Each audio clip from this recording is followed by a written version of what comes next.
हाँ, तो चैप्टर का इस यूनिट का क्या नाम है? Refraction of light. ठीक। कल क्या समझाया था? कल जो है हमने पिछली क्लास में हमने पढ़ा था लाइट के बारे में। सबसे पहला जो यूनिट था उसमें हमने पढ़ा कि लाइट रिफ्लेक्शन क्या होता है लाइट का। अब मैंने तुमको बताया था कि लाइट जो है 3 प्रॉपर्टी होती है, उसके अंदर 3 काम करता है लाइट। अगर स्मूथ सरफेस मिला है, स्मूथ सरफेस है, तो लाइट वहाँ से रिफ्लेक्ट होती है, पड़ के बाउंस बैक हो जाती है। उस बाउंस बैक होने की प्रक्रिया को रिफ्लेक्शन कहते हैं, है ना? दूसरा होता है कि अगर स्मूथ सरफेस नहीं है, ट्रांसपेरेंट सरफेस है, यानी लाइट आर पार जा सकती है, तो लाइट जो है एक मीडियम से दूसरे मीडियम में चली जाएगी। आए समझ में? वो चली जाएगी। अच्छा, जब एक मीडियम से दूसरे मीडियम में जाती है तो हल्की सी डेविएट होती है। डेविएट मतलब मुड़ती है, हल्की सी मुड़ती है। वो हो सकता है अपने रास्ते से दूर मुड़ जाए या करीब मुड़ जाए, वो देखेंगे अभी वो चीज़।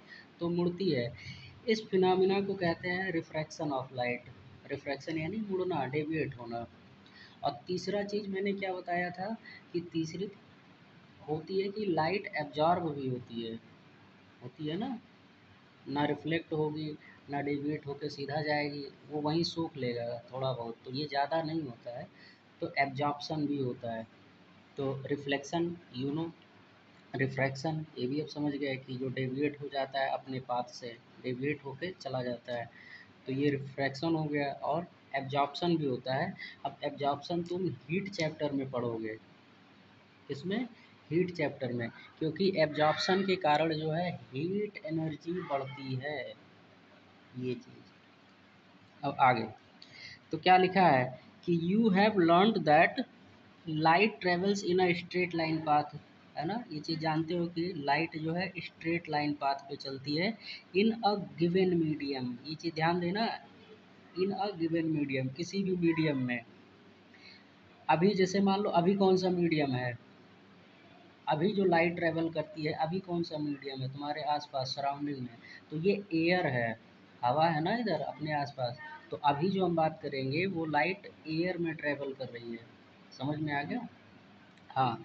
But it has been found that the rays of light deviate from their path while travelling from one optical medium to another optical medium. अब ये जो वर्ड है, ये जो टर्म है ऑप्टिकल मीडियम, इसको पहले समझ लो। ऑप्टिकल मीडियम उसको कहते हैं जिस मीडियम में लाइट एनर्जी ट्रेवल करती है।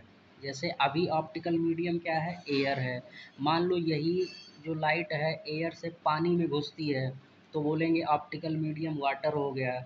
यही लाइट जो है मान लो एक ग्लास स्लैब है, शीशे का टुकड़ा है, उसमें घुसती है, तो फिर ऑप्टिकल मीडियम तुम्हारा क्या हो जाएगा? ग्लास हो जाएगा। समझ में आ गया? तो ऑप्टिकल मीडियम उसको कहते हैं जिस मीडियम में लाइट चल रही है। आए समझ में? अच्छा, अब एक चीज़ और तुम्हें बताऊं, डेंसिटी पहले समझ लो। डेंसिटी मतलब होता है घनापन। क्या होता है? घनापन। घना जानते हो ना? ठीक है, तो घनापन। तो एयर जो है, एयर के पार्टिकल, तुम्हें पता है कि एयर के मॉलिक्यूल्स जो होते हैं वो दूर दूर होते हैं, इस वजह से एयर बहुत कम डेंसर होता है ना, बहुत ही कम डेंस होता है। एयर से ज़्यादा डेंस क्या हो जाएगा? वाटर यानी लिक्विड। यही तो पढ़े हो ना कि लिक्विड थोड़ा ज़्यादा डेंसर होता है एयर की तुलना में। फिर उससे भी ज़्यादा क्या हो जाएगा? सॉलिड। सॉलिड तो डेंसिटी बढ़ रही है ना, बढ़ रही है। समझ में आ गया? तो डेंसिटी बढ़ने से जो लाइट की स्पीड होती है, लाइट की स्पीड पे भी फ़र्क पड़ता है। डेंसिटी बढ़ेगी तो लाइट की स्पीड घट जाएगी। समझ में आ गया? तो जब लाइट की स्पीड घट जाएगी तो जिस रास्ते पे लाइट को जाना चाहिए था, लाइट उस रास्ते पे ना जाके थोड़ा सा मुड़ जाती है। समझ में आ गया? मुड़ जाती है। इसी मुड़ने की प्रक्रिया को हम कहते हैं रिफ्रैक्शन। इसी मुड़ने की प्रक्रिया को हम रिफ्रैक्शन कहते हैं। समझ में आया बात? अब तुम ही बताओ, अभी मान लो तुमको एक नॉर्मल रोड पे मैं कह देता हूँ दौड़ने के लिए, ठीक है? नॉर्मल रोड पे तुम दौड़ रहे हो, तो वहाँ पे मान लो कोई स्पीड है, तुम दौड़ रहे हो, ठीक? अभी नॉर्मल रोड ख़त्म हो करके बालू हो गया, पूरा पूरा सैंड सैंड है। अब बताओ क्या फ़र्क पड़ेगा तुम्हारे स्पीड पर स्लो हो जाएगा ना, स्लो हो जाएगा, ऑब्वियसली स्लो हो जाएगा। फिर सैंड के बाद कीचड़ आ गया बिल्कुल। अब तो और स्लो करनी पड़ेगी, नहीं तो फिर फिसल के गिर जाओगे। तो बेसिकली हो क्या रहा है कि जो नॉर्मल रोड है उसकी डेंसिटी मान लो कम है, कम है ना, उसकी डेंसिटी कम है, सैंड की उससे थोड़ी ज़्यादा हो जाती है, वो ज़्यादा पकड़ेगा तुमको। तो जब ज़्यादा पकड़ेगा तो तुमको दौड़ने नहीं देगा उतना फ्रीली, उतना आसानी से। कीचड़ वो और ज़्यादा, वो और इजीली नहीं दौड़ने देगा। समझ में आ गया? तो सेम जिस प्रकार से तुम्हारी स्पीड स्लो हो जा रही है एक मीडियम से दूसरे मीडियम में दौड़ने पर, वैसे लाइट का भी होता है। आए समझ में कि अगर लाइट कम डेंसर मीडियम से ज़्यादा डेंसर मीडियम में जाती है तो स्पीड स्लो हो जाती है। ठीक है, तो आगे यही यही पूरी प्रक्रिया है, यही मेन कारण होता है रिफ्रैक्शन का। समझ गए? तो मेन रीज़न पहले समझ लो कि आखिर होता क्यों है रिफ्रैक्शन। तो ये मैं समझा दिया। ठीक, अब आगे ये जो लिखा है इसका मैं बता देता हूँ। क्या कह रहा है कि तुमने पढ़ा होगा कि स्ट्रेट लाइंस पाथ पर चलता है लाइट, लेकिन ये पाया जाता है कि जो लाइट की रेज होती है वो मुड़ जाती है अपने पाथ से, अपने रास्ते से, while travelling from one optical medium to another optical medium. एक ऑप्टिकल मीडियम से दूसरे ऑप्टिकल मीडियम में जाने पर वो मुड़ जाती है। अब इसका यहाँ पे इन्वेस्टिगेशन है, इसको समझते हैं कैसे। तो ये चीज़ सबने किया होगा, तुमने भी किया होगा कभी ना कभी। तुम्हें लगा होगा कि जैसे ग्लास वगैरह होता है उसमें कोई चीज़ हम ऐसे डालते हैं, ठीक है, तो वो हमको, पानी लाओ, उधर उधर से लाके इधर रखो। अरे यार, यहाँ रखना चाहिए था बालक। ठीक, लेट अस सी, चलो देख ही लेते हैं हम भी।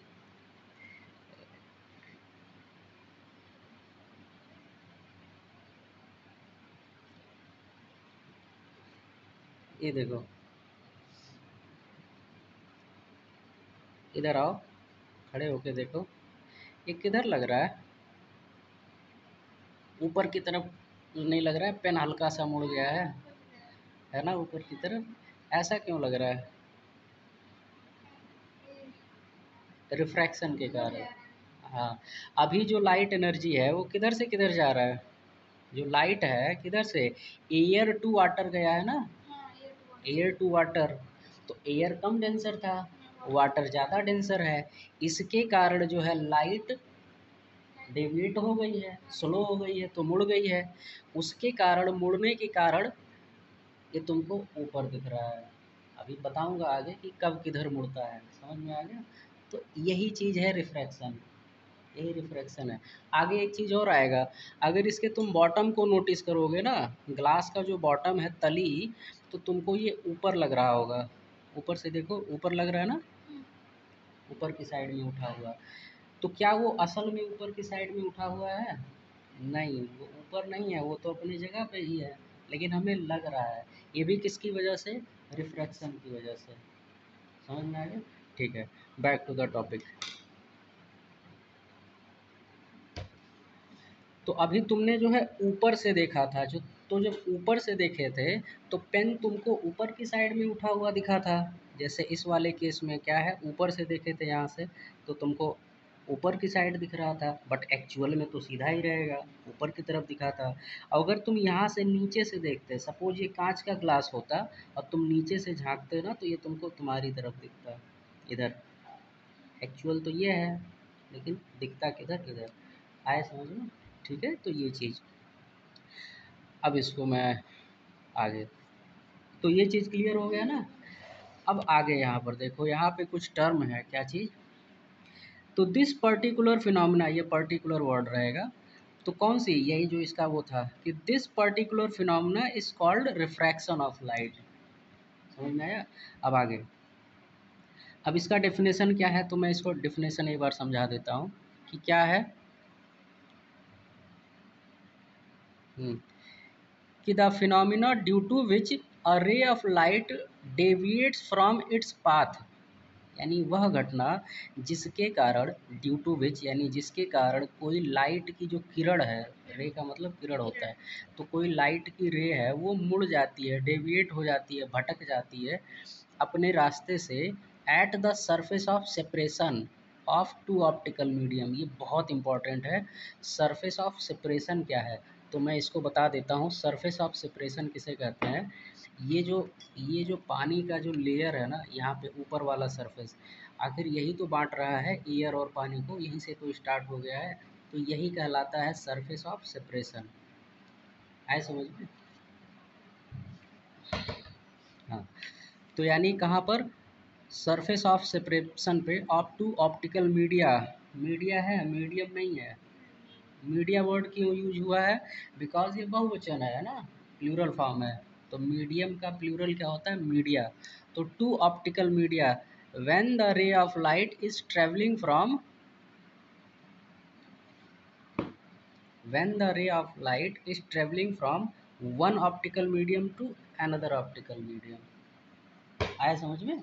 हाँ, कि एक ऑप्टिकल मीडियम से जब दूसरे ऑप्टिकल मीडियम में जाता है तो उसे कहते हैं रिफ्रैक्शन ऑफ लाइट। ठीक है, तो कुछ हार्ड नहीं है, समझ में आ गया? आया कि नहीं?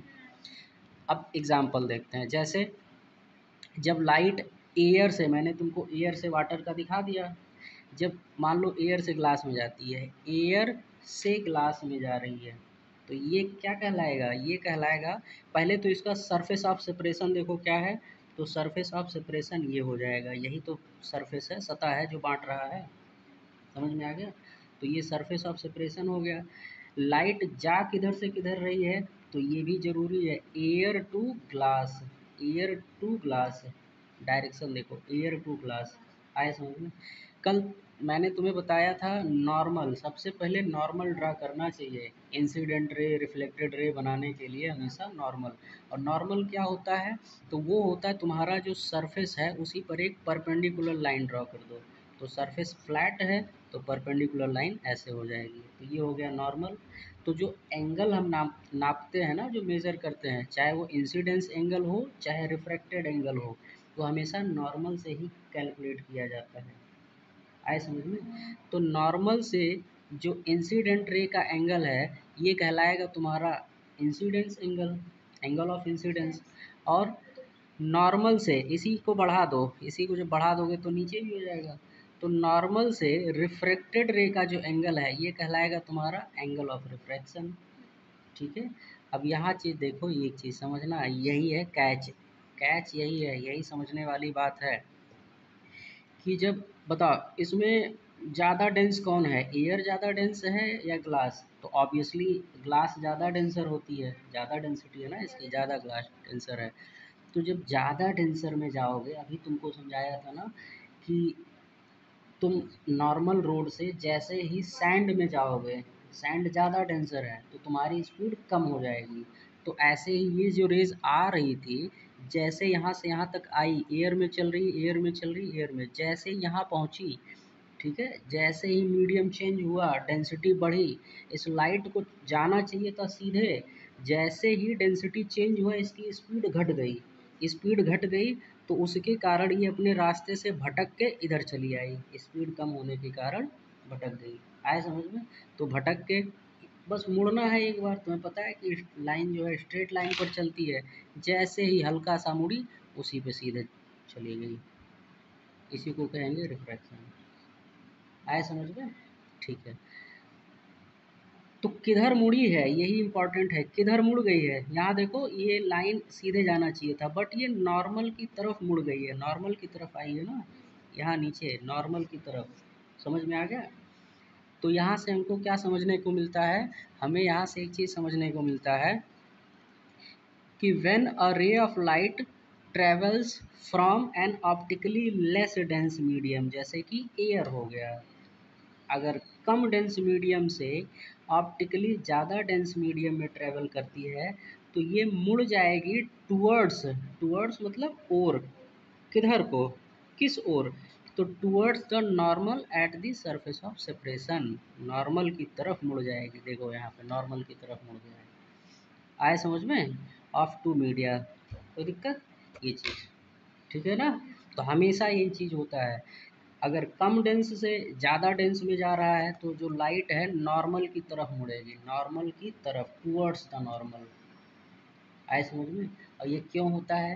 क्योंकि ज़्यादा डेंस मीडियम में लाइट की स्पीड घट जाती है, जिसके कारण वो नॉर्मल की तरफ मुड़ जाती है। ठीक। इसी का उल्टा क्या है, इसी का उल्टा कि मान लो लाइट जो है ग्लास से निकल के एयर में जाती है, किधर से, ग्लास से एयर में जाती, तब क्या होता।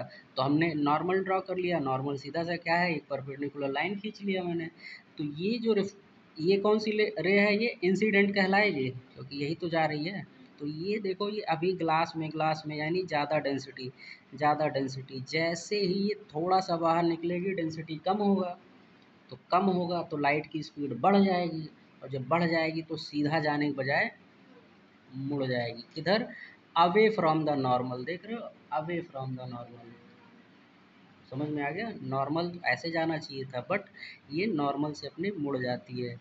तो ये भी, तो ये 2 पॉइंट पहला याद रखना। पहले का उल्टा है बेसिकली ये, कि जब कम डेंस मीडियम से ज़्यादा डेंस मीडियम में जाता है तो नॉर्मल की तरफ मुड़ता है। उसी उल्टा क्या हो जाएगा कि जब ज़्यादा डेंस मीडियम से लाइट कम डेंस मीडियम में जाती है तो नॉर्मल से दूर हट जाती है, नॉर्मल से अवे हट जाती है। आए समझ में, पक्का। अब एक चीज़ और यहाँ पे बताता हूँ एंगल के बारे में। ये देखो, इसका एंगल इतना है, इसका एंगल इतना है, और जबकि रिफ्रैक्टेड रे का एंगल ये ज़्यादा है कि नहीं है ना। ये तो तुम पढ़े हो ना कि लाइट उसमें लाइन चैप्टर में, कि ये दोनों एंगल जो है वर्टिकली अपोजिट एंगल है, तो आपस में बराबर होने चाहिए। लेकिन ये पूरा होल एंगल जो है वो ऑब्वियसली देखो इससे ज़्यादा है कि नहीं। यहाँ देखो, यहाँ पे जो इंसिडेंस एंगल था, एंगल ऑफ इंसिडेंस था इतना था, और जबकि रिफ्रैक्टेड एंगल ये थोड़ा सा है। तो क्या समझ में आ रहा है, तो एक चीज़ ये समझ में आ रही है यहाँ से कि जब लाइट वही कम डेंस मीडियम से ज़्यादा डेंस मीडियम में जाती है तो एंगल भी कम हो जाता है, यानी जो रिफ्रैक्टेड एंगल होगा ना वो कम हो जाएगा। समझ गए, समझे कि नहीं। हाँ यही चीज़। अच्छा, तीसरा कंडीशन क्या है, तो तीसरा कंडीशन ये है कि लाइट मान लो सीधा गिरती 90 डिग्री पे स्ट्राइक करती वर्टिकली। अब नॉर्मल भी कैसे है, नॉर्मल ड्रॉ करोगे वो भी ऐसे परपेंडिकुलर आएगा, आएगा कि नहीं नॉर्मल। और लाइट भी कैसे गिर रही है, वो भी परपेंडिकुलर गिर रही है। तो इनके बीच में कितना एंगल है, जीरो। कितना एंगल है, जीरो। तो जब एंगल जीरो है, इंसिडेंस एंगल जीरो है, angle of incidence, angle of incidence वो कितना है, 0 डिग्री। कोई गैप है, नहीं गैप है, तो 0 डिग्री है। तो लाइट जो है बिना मुड़े, क्या, बिना मुड़े, बिना डेविएट हुए सीधा पार कर जाएगी। अगर वर्टिकली गिरती है तो सीधा स्ट्राइक करती है 90 डिग्री पर, तो आया समझ में।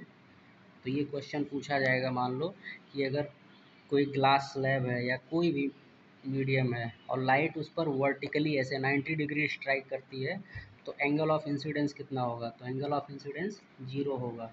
और क्या होगा, क्या लाइट डेविएट करेगी, तो आंसर है नहीं, लाइट डेविएट नहीं करेगी, वो सीधा पार कर जाएगी।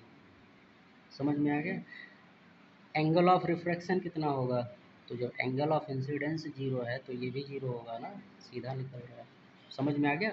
हाँ तो ये चीज़ होता है, बोलो कोई दिक्कत। तो वही लिखा है कि when a ray of light strikes the surface of separation of two media, इतना तो रटा रटाया है कि दो मीडिया है उसके सरफेस ऑफ सेपरेशन को कोई लाइट जो है ऐसे स्ट्राइक करती है 90 डिग्री पर, at an angle of 90 degree, है ना, यानी नॉर्मली, तो it does not deviate from its path, मतलब ये अपने पाथ से डेविएट नहीं करती है, सीधा चली जाती है। आई बात समझ। ठीक, आगे अब कुछ जनरल टर्म है रिफ्रैक्शन के लिए, हमने general term for reflection already पढ़ा हुआ है, अब रिफ्रैक्शन के लिए पढ़ने जा रहे हैं। रिफ्रैक्शन ऑफ लाइट समझ में आया क्या है। इंसिडेंट रे, रिफ्लेक्शन में भी होता था incident ray, reflected ray, angle of incidence, angle of refraction, normal, ये सारा चीज़ वहाँ भी होता था, वो सारी चीज़ यहाँ भी रहेगी, वो तो सेम टू सेम ही है। समझ में आ गया। तो इंसिडेंट रे क्या कहलाती है, a ray which strikes the surface of separation of two media, यानी वह रे जो आके टकराती है, जो आके टकराती है वो कहलाएगी इंसिडेंट रे।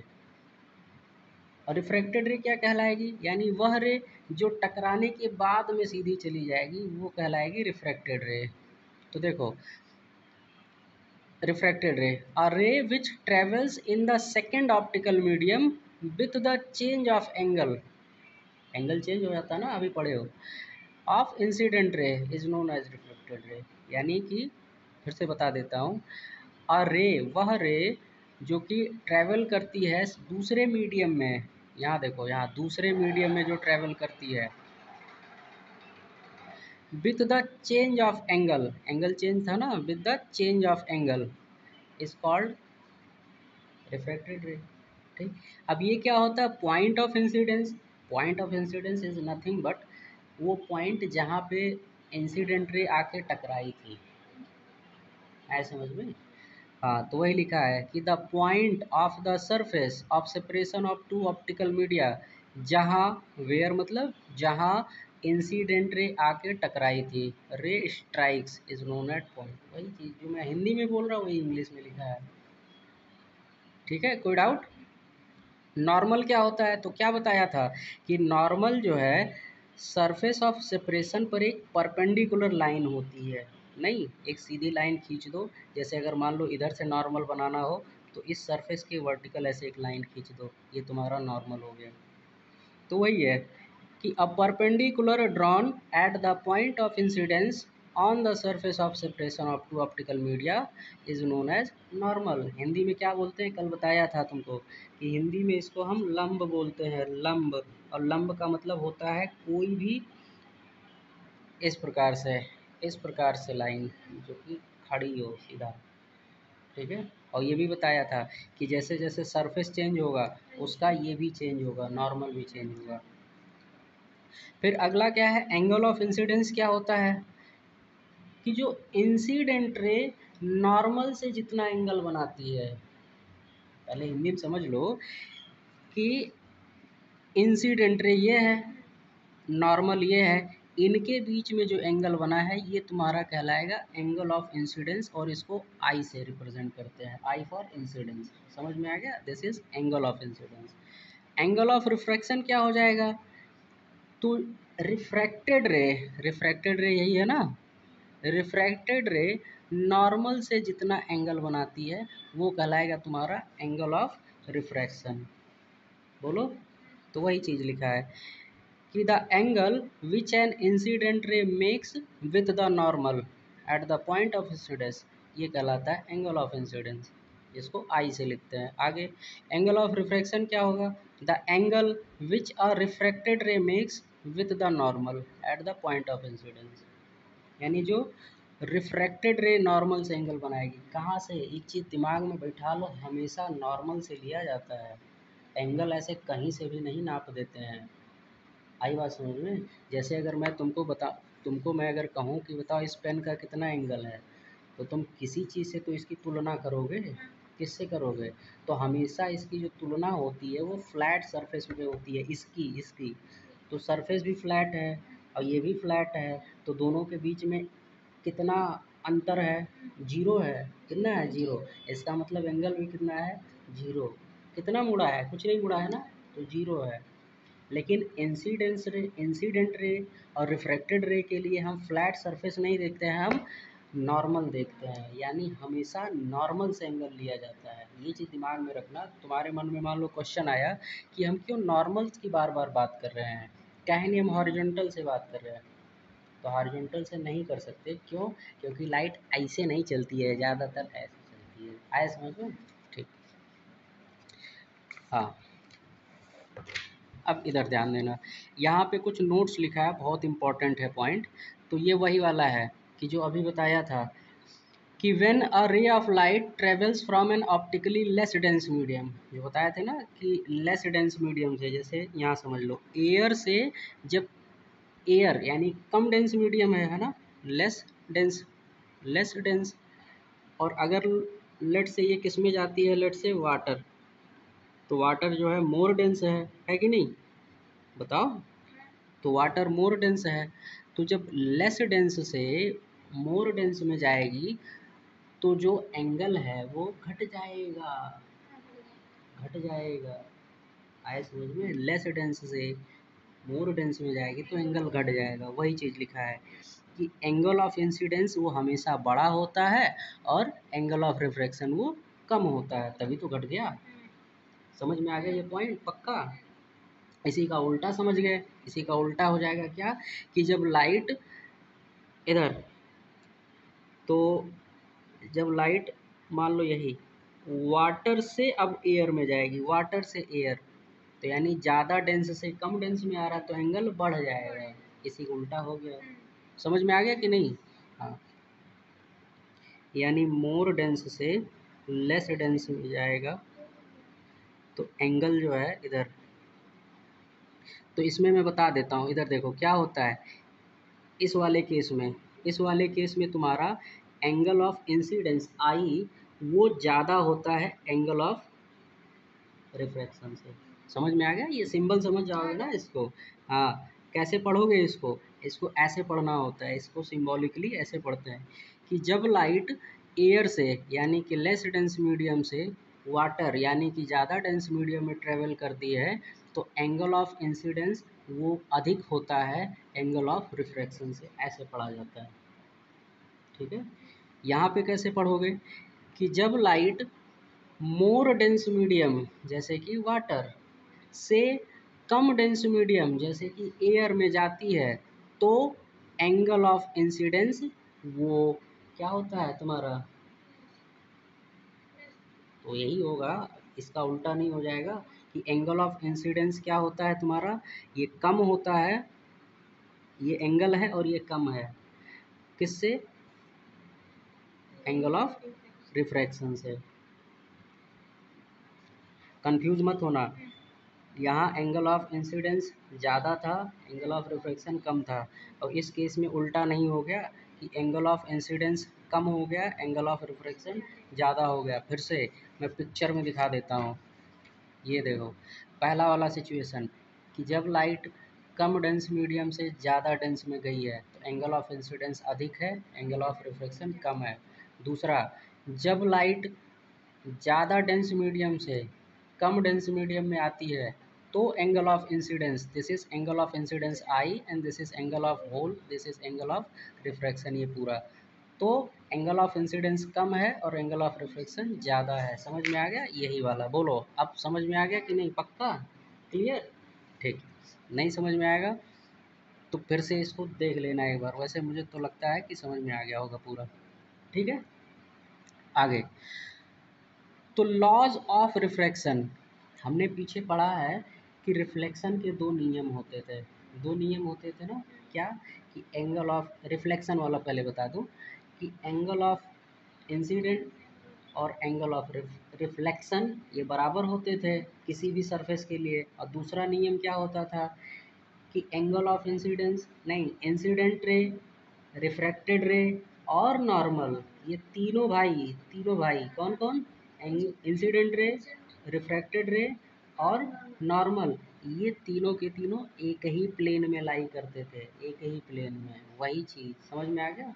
तो वहाँ का जो दूसरा नियम था इसके लिए पहला नियम बन गया है कि the incident ray, the refracted ray and the normal, ये तीनों भाई lie in the same plane at the point of incidence. एक प्लेन में रहते हो, कहाँ रहते हैं? तो at the point of incidence पर रहते हैं। समझ में आ गया? कौन भाई? ये तीनों भाई, इंसिडेंट रे, रिफ्लेक्टेड रे और नॉर्मल। समझ में आ गया? हाँ, अमर, अकबर, एंथोनी। तो ये अगला, if a circle is drawn, ये बहुत इंपॉर्टेंट है, ध्यान देना। कह रहा है कि अगर कोई हम सर्कल ड्रॉ करते हैं eight the point of incidence, जो पॉइंट ऑफ इंसिडेंस है ना उसको हमने मान लिया सेंटर। क्या मान लिया? सेंटर। और सेंटर मान करके हम किसी भी रेडियस का अगर सर्कल बनाएंगे तो वो सर्कल पता है क्या करेगी? इन भाइयों को कट करेगी, इंसिडेंट रे को कट करेगी, रिफ्लेक्टेड को कट करेगी और नॉर्मल को भी कट करेगी, इन तीनों को कट करेगी। आए समझ में? ठीक है। तो जब कट करेगी, यहाँ देखो ये चीज़ हमने एंगल ऑफ इंसिड ये point of incidence, bar bar angle क्यों निकल रहा है, पॉइंट ऑफ इंसिडेंस को एक सेंटर मान करके एक सर्कल खींचा। तो ये जो सर्कल है देख रहे हो, इंसिडेंट रे को यहाँ कट कर रही है, नॉर्मल को भी कट कर रही है, और रिफ्रैक्टेड रे को यहाँ कट कर रही है। ठीक, तो मेरा पॉइंट है कि यहाँ से ये जो पॉइंट है, जो पॉइंट ऑफ इंटरसेक्शन है, यहाँ से अगर मैं एक परपेंडिकुलर ड्रॉ करूँगा, इसको कहते हैं परपेंडिकुलर, पढ़े हो ना मैथ में। तो परपेंडिकुलर जब ड्रॉ करूँगा तो इसकी कुछ लेंथ आएगी, इसकी लेंथ क्या है, एच जी है। इसी प्रकार से जब मैं इंसिडेंट रे से नॉर्मल के ऊपर परपेंडिकुलर ड्रॉ करूँगा तो इसकी लेंथ आएगी कुछ। कैसे निकालोगे, तो ये सर्कल में तुम्हें पता है कि ये रेडियस है, क्या है, दिस इज़ रेडियस। फिर ये कुछ हो जाएगा, ठीक है, ये कुछ हो जाएगा, इसमें वो लगा दोगे पाइथागोरस तो ये मिल जाएगी। ये होता है, बताऊंगा ये सारा। इसको यहाँ से लोगे तो ये स्क्वायर हो जाएगा, स्क्वायर से ऐसे करके, ठीक, आगे। तो कहने का मतलब एक चीज़ ध्यान से समझना कि ये वाली जो लेंथ है ई एफ और एच जी, दिख रहा है, ई एफ ये कौन सी है, ये एयर वाली है, नहीं, ये एयर में है और ये ग्लास है। तो एयर टू ग्लास, इसका और इसका जब हम रेशियो लेंगे, क्या लेंगे, रेशियो क्या होता है, जब डिवाइड करते हैं ना, एयर वाली का ये जो है, जो ये हमारा आया है एयर का, ग्लास से जब डिवाइड करेंगे तो जो उसकी वैल्यू आएगी वो कहलाता है एक बड़ा ही स्पेशल नाम, वो कहलाता है रिफ्रैक्टिव इंडेक्स। रिफ्रैक्टिव इंडेक्स यानी कितना ये रिफ्रैक्ट करेगा, इसकी ताकत, कितना ये ग्लास रिफ्रैक्ट करेगा, उसकी ताकत, refractive index of the denser medium, किसका, डेंसर मीडियम का। समझ में आ गया। एक चीज़ तुम्हारी नॉलेज के लिए बता दूं कि एयर का रिफ्रैक्टिव इंडेक्स 1 होता है, कितना होता है, 1। एयर का रिफ्रैक्टिव इंडेक्स 1 होता है। और जितने भी अदर मटेरियल तुम पाओगे, सबसे सिंपल कौन सा है, पानी है सब जगह, पानी का भी ज़्यादा ही होता है एयर से, 1.33 होता है, कितना, 1.33, यानी कि अधिक है ना, चाहे 0.33 अधिक हो, अधिक है ना। हाँ, तो जितने भी मटेरियल है, तुम एयर से हल्का कोई मुझे दिखा दो, कम डेंस वाला दिखा दो, है अवेलेबल, हमारे पास नहीं है, हमारे लिए तो एयर ही है, ठीक है। तो एयर का 1 होता है, बाकी सारे मटेरियल का 1 से ज़्यादा ही होता है रिफ्रैक्टिव इंडेक्स।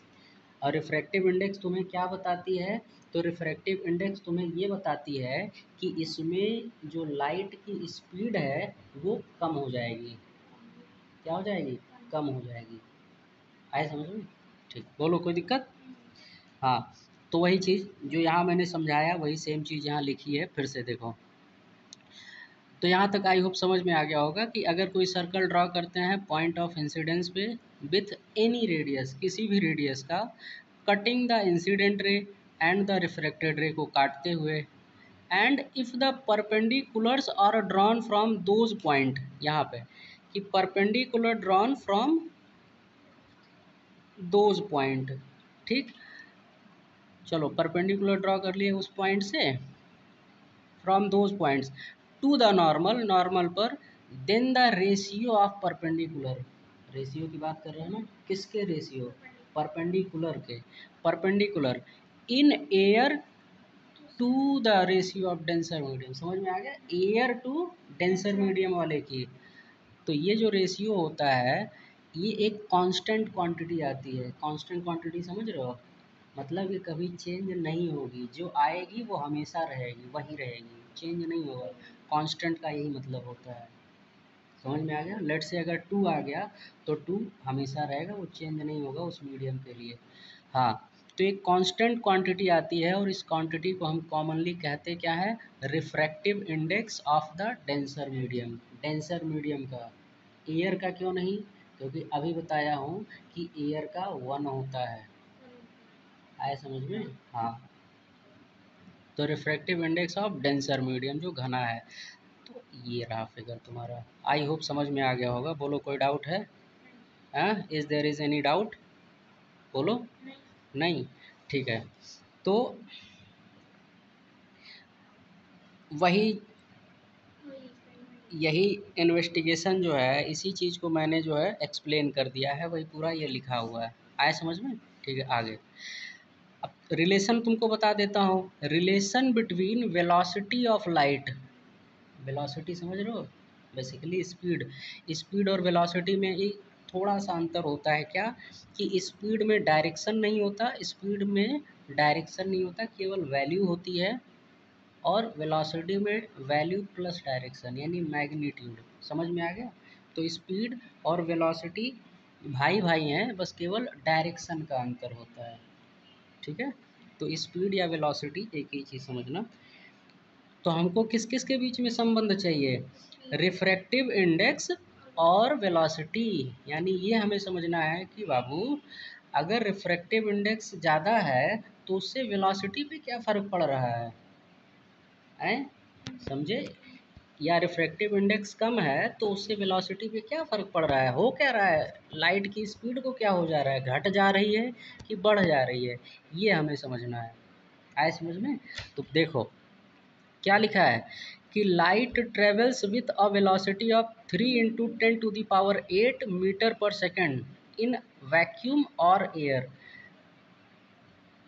हैं? अब यहाँ ये बड़ी काम की बात है, पहले मैं इसको थोड़ा सा समझा दूँ तुम्हें कि ये मत मानना कि लाइट जो है 3 लाख किलोमीटर पर सेकंड से हर जगह चलती है। हर जगह नहीं चलती है, केवल हवा में और वैक्यूम में चलती है।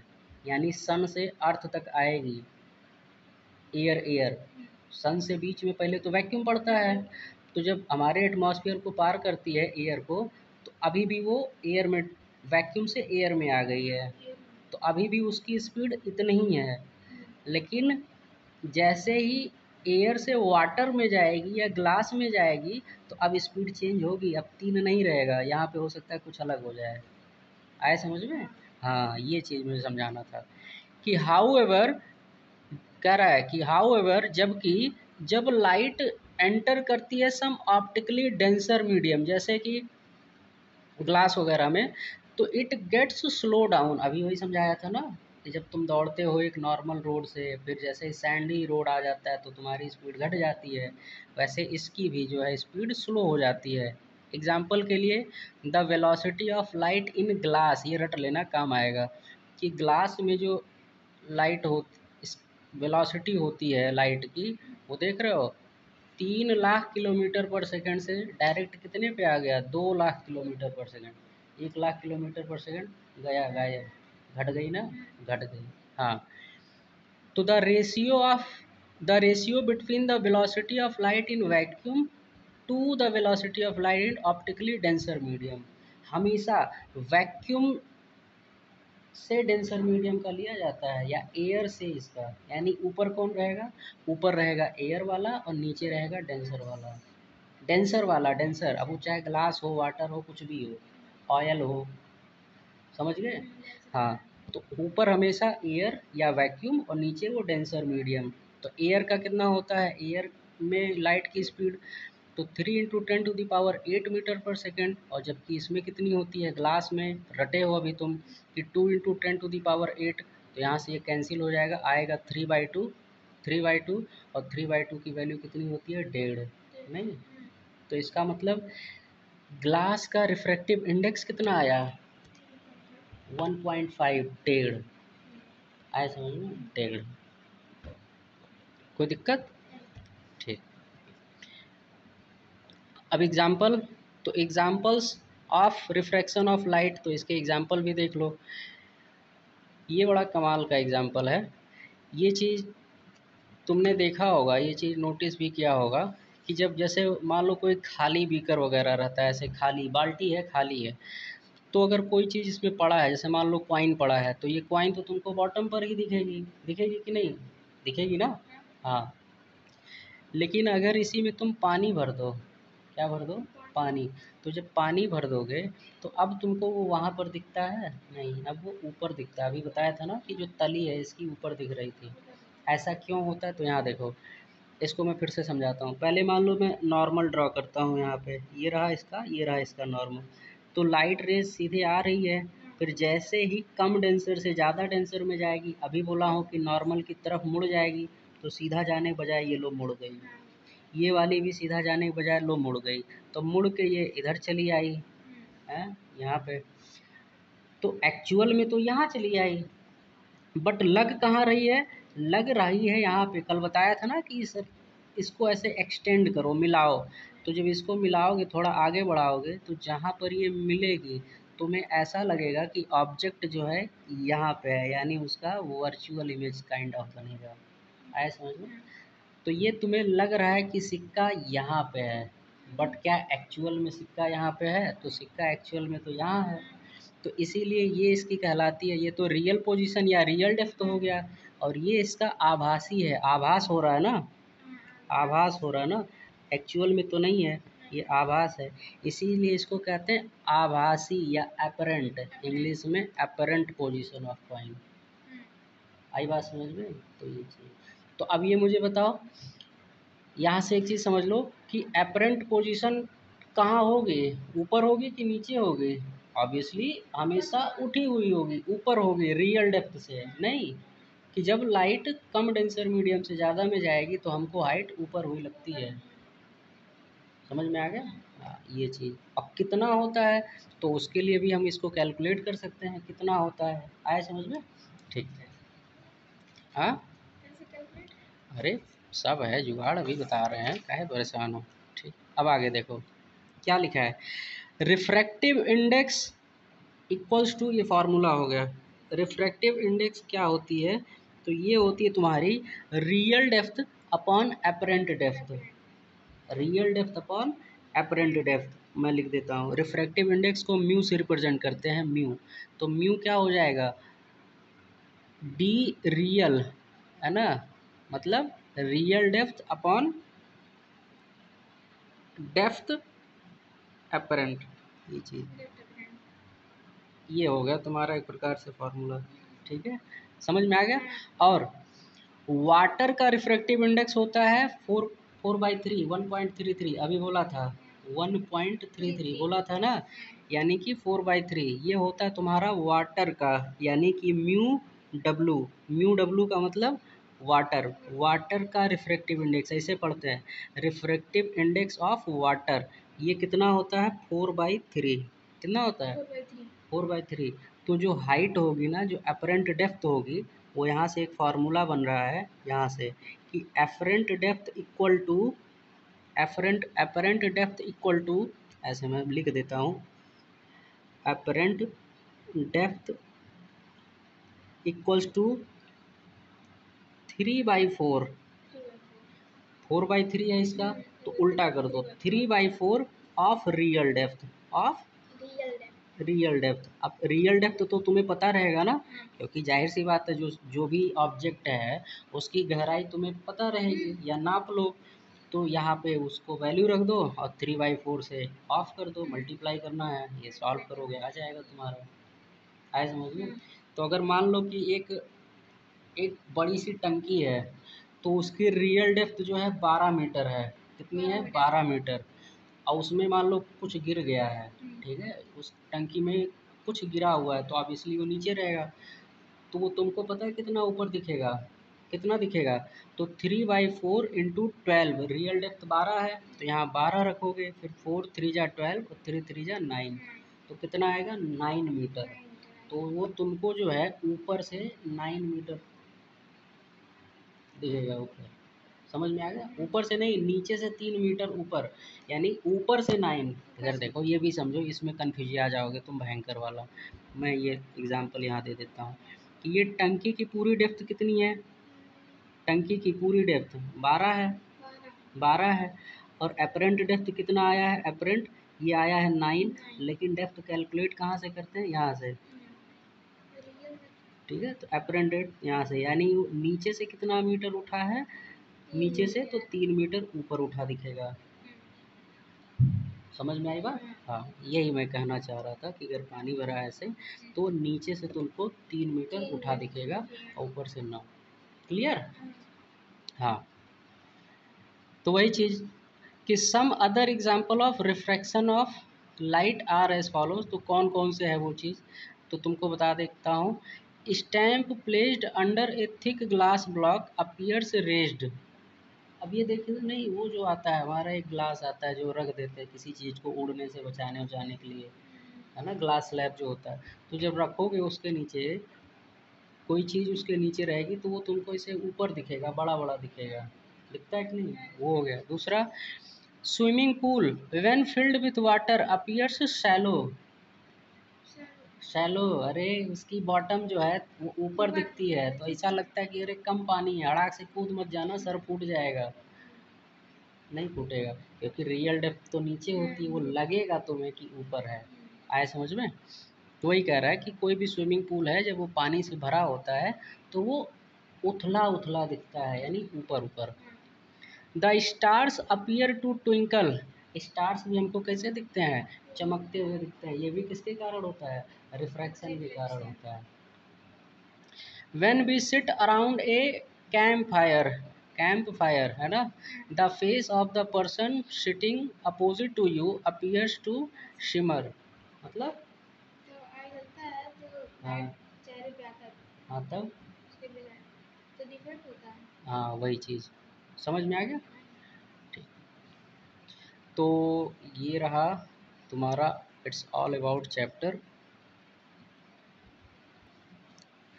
तो अब हम चैप्टर हमारा हो गया है, अब हम थोड़ा एक्सरसाइज को कर लेते हैं। तो फटाफट देखो क्या लिखा है। The phenomena due to which a ray of light dash from its path. तो डेविएट होगा, मुड़ जाती है अपने पाथ से, तो इसका क्या हो जाएगा, डेविएट। ठीक है, अपने पाथ से जो डेविएट हो जाती है उसको हम क्या कहते हैं, इस इट इज़ कॉल्ड रिफ्रैक्शन। फिर अगला, the incident ray, the refracted ray and the normal. वही तीनों भाई याद रखो, जो फर्स्ट लॉ ऑफ रिफ्रैक्शन है, समझ में आ गया। हाँ, तो are lie in the same plane, तो यहाँ पर क्या रहेगा, रिफ्रैक्टेड रे, रिफ्रैक्टेड रे। अगला, when a ray of light strike the surface of separation of two optical media. When a ray of light कह रहा है कि जब कोई लाइट की रे है वो टकराती है सरफेस ऑफ सेपरेशन को, तो it does not suffer any refraction. तो कैसे टकराती है, अभी समझाया था ना कि रिफ्रैक्शन तब नहीं होता जब वो सीधा टकराती है एकदम नॉर्मली 90 डिग्री पर। तो क्या रहेगा, नॉर्मली। ऑप्शन क्या रहेगा, नॉर्मली। समझ में आएगा। अगला, the ratio of velocity of light in vacuum. Ratio लेना है, वी किसमें, एयर में, velocity in air upon velocity in medium, यही कहलाता था रिफ्रैक्टिव इंडेक्स म्यू। हाँ, तो हाँ it is called refractive index. चौथा, when a ray of light travels from an optically more denser medium, ज़्यादा डेंसर से कम में आती है। अब याद करना, ग्लास से एयर में जा रहा है ना, ऑप्टिकली लेस डेंसर मीडियम में, तो एंगल ऑफ इंसिडेंस क्या होता है, हमेशा कम होता है ना, और उधर ज़्यादा हो जाता है, फैल जाता है ना, तो यहाँ क्या रहेगा, लेस। आई बात समझ में, कोई डाउट। अगला क्या है, statement given below are incorrect, इनका करेक्ट स्टेटमेंट लिखना है। देखते हैं कि when a ray of light travels from optically denser medium to optically rarer medium it always bends. यानी बोला क्या है यहाँ पे, ऑप्टिकली डेंसर से रेयर में, तो बोला था ना कि डेंसर से जब रेयर में जाती है तो नॉर्मल से दूर भागती है, तो नॉर्मल से दूर, और दूर की इंग्लिश क्या होती है, अवे, अवे। तो टूवर्ड्स काट के क्या कर देना है, away, away from the normal. अगला, a ray of light is incident perpendicularly on a glass slab. कह रहा है कोई ग्लास का स्लैब है उस पर परपेंडिकुलर गिर रहा है, तो एंगल ऑफ इंसिडेंस कितना होता है, तो बताया था ना बाबू कि एंगल ऑफ इंसिडेंस जीरो होता है। कितना होता है, zero. The ratio between velocity, अरे यार ये तो रिफ्रैक्टिव इंडेक्स कहलाता है ऑफ डेंसर मीडियम। ठीक है, यहाँ पे तो यही चीज़ उल्टा करना है यहाँ पे कि the ratio between the velocity of light in optical medium, तो ऑप्टिकल मीडियम नहीं, इन एयर रहेगा, एयर एयर एयर एयर पहले यहाँ रहेगा, इसको देखो, ये ऑप्टिकल मीडियम की बजाय पहले एयर रहेगा और ये वैक्यूम की जगह ये ऑप्टिकल मीडियम यहाँ रहेगा। आए समझ में? तो ये कहलाता है रिफ्रैक्टिव इंडेक्स। अगला, व्हेन अ रे ऑफ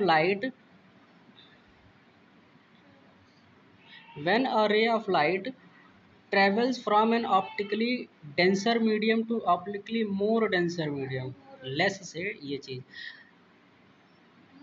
तो ये उल्टा हो जाएगा, उल्टा हो जाएगा, अभी समझाया हूँ। हाँ, during refraction through glass block, अब इसको मैं बता देता हूँ क्यों। यहाँ देखो क्या कह रहा है, एंगल जो है, angle of incidence is always less, तो एंगल ऑफ इंसिडेंस कम होता है, एंगल ऑफ रिफ्रैक्शन ज़्यादा होता है। ये तब होता है जब लाइट ज़्यादा डेंस से कम डेंस में आती है, तो यही पे हो गया, यानी कि जब लाइट मोर डेंस से लेस डेंस में आएगा तब ऐसा होगा।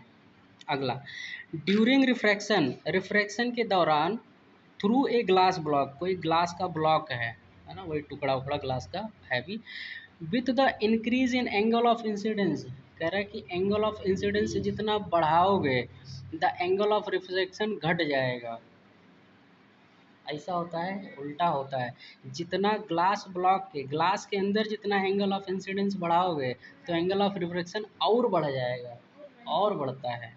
तो यहाँ पर क्या होगा, increase in angle of incidence the angle of refraction increases more, समझ में आ गया। तो डिक्रीज को काट करके क्या लिखेंगे, इंक्रीजेज मोर, ये चीज मोर, क्लियर। नेक्स्ट क्या है, simple true false, a ray of light striking normally on another optical medium does not suffer refraction, तो अभी बताया था, बिल्कुल करेक्ट है कि जब नॉर्मली यानी सीधा आके 90 डिग्री पे जब आके टकराएगा तो वो सीधा चला जाएगा। No angle formed, no refraction. The angle of incidence is always smaller than the angle of refraction when a ray travels from air to glass, तो ये सही है, एयर टू ग्लास यानी कम डेंसर से ज़्यादा में जा रही है, तो बताया था एंगल घटता है, तो घटता है, तो इसका मतलब एंगल ऑफ इंसिडेंस ज़्यादा होगा और एंगल ऑफ रिफ्रैक्शन कम होगा। तो ये गलत नहीं है कि एंगल ऑफ इंसिडेंस ज़्यादा होना चाहिए, यहाँ लिखा है कम। अगला, द रेशियो बिटवीन वेलोसिटी, अरे इसको तो रिफ्रैक्टिव इंडेक्स कहते हैं, the ratio between velocity of light in vacuum to the velocity of air, अरे गलत है ये, वैक्यूम टू द एयर बोल दिया, एक ही चीज़ बोल दिया, तो ये फॉल्स हो गया, एक ही चीज़ को बहुत बढ़िया बेवकूफ़ बना रहा है। A ray travelling from glass to air always away from the normal, सही बात है, ट्रू है ना, अभी बताया था, ग्लास से जब बाहर निकलती है तो वो मुड़ जाती है, दूर भागती है। अब pencil held obliquely in water appears went and longer, obliquely in water appears went and longer, तो यहाँ लॉन्गर, अरे इसे जब इसे एंगल पे इसे डालते हैं वाटर में तो तुमको लंबी लंबी दिखती है क्या, लंबी नहीं दिखती, छोटी दिखती है, तो ये गलत हो गया, इसी ये ही वर्ड गलत करवा दिया इसको। अपीयर्स वेंट, मुड़ी हुई तो दिखती है लेकिन लॉन्गर नहीं दिखती है, शॉर्टर दिखती है, तो ये वर्ड जो है खा गया। अगला, a ray of light travelling in air strike the surface of glass at an angle 45 degree, कह रहा है कि 45 से टकरा रहा है, इसका मतलब एंगल ऑफ इंसिडेंस कितना हो गया, 45, तो अगर एंगल ऑफ इंसिडेंस 45 है, कहाँ से, एयर से टकरा रहा है, ग्लास में जा रहा है, तो ये बताओ तो जब एयर से ग्लास में जाता है तो एंगल घटता है ना, घटता है, इसका मतलब रिफ्रैक्टेड रे का एंगल वो 45 से कम हो जाएगा, क्या हो जाएगा, 45 से कम, लेस देन 45। अगला, a ray of light incident on glass slab finally emerge out of it, the ray which immerse out, उसको क्या कहते हैं, रिफ्रैक्टेड रे बोलते हैं, फाइनली इमर्ज आ गई, बाहर आ गई। The ray of light travelling obliquely, अभी वही बताया था कि बेंड्स, देखो ग्लास टू ईयर है, तो ग्लास टू ईयर किधर मुड़ती है, अवे फ्रॉम द नॉर्मल, किधर, हाँ, तो बेंड्स टूवर्ड्स नहीं, अवे फ्रॉम द नॉर्मल, समझ में आ गया। व्हेन अ कॉइन प्लेस्ड, अरे यार वही चीज़ है, जब कॉइन को तुम डाल देते हो पानी भरे उसमें तो वो ऊपर की तरफ दिखता है, तो क्या रहेगा, कहाँ दिखेगा, तो रेज्ड फ्रॉम इट्स पोजीशन, तो is seen from above it it appears, यानी ये दिखता है तो अपनी पोजीशन से उठा हुआ दिखता है। अगला कि when a ray of light strikes the glass slab at 90 degree, तो बताया था कि जब 90 डिग्री पर टकराएगा तो जो है इंसिडेंट एंगल कितना होता है, 0, और रिफ्रैक्टेड भी 0, इसलिए सी ऑप्शन सही है। आई बात समझ में? इसको कर लेते हैं फटाफट। The deviation of rays of light from their path, deviation को क्या बोलते हैं, रिफ्रैक्शन नहीं बोलते हैं, तो ये हो गया इसका B.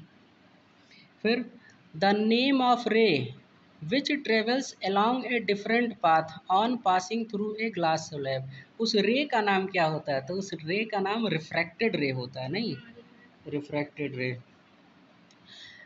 The name of ray which travels towards an optical medium of different nature. Towards. The name of the ray which travel towards an optical medium. तो जो मीडियम की ओर आती है, तो जो ओर आती है उसको हम इंसिडेंट रे कहते हैं। The ratio of speed of light, इसको रिफ्रैक्टिव इंडेक्स बोलते हैं ना, रेशियो को रिफ्रैक्टिव इंडेक्स बोलते हैं। अब तो जो एंगल बनती है रिफ्रैक्टेड रे की, वो क्या कहलाएगी, एंगल ऑफ रिफ्रैक्शन। आए समझ में? तो बस हो गया, बाकी क्वेश्चन आंसर तुम्हारे गुरुजी लिखवा देंगे, नहीं समझ में आएगा तो। ठीक, कोई डाउट, क्लियर चैप्टर? ठीक, रिवाइज कर लेना ढंग से, 2-3 बार देख लेना, एकदम अच्छे से दिमाग में बैठ जाएगा।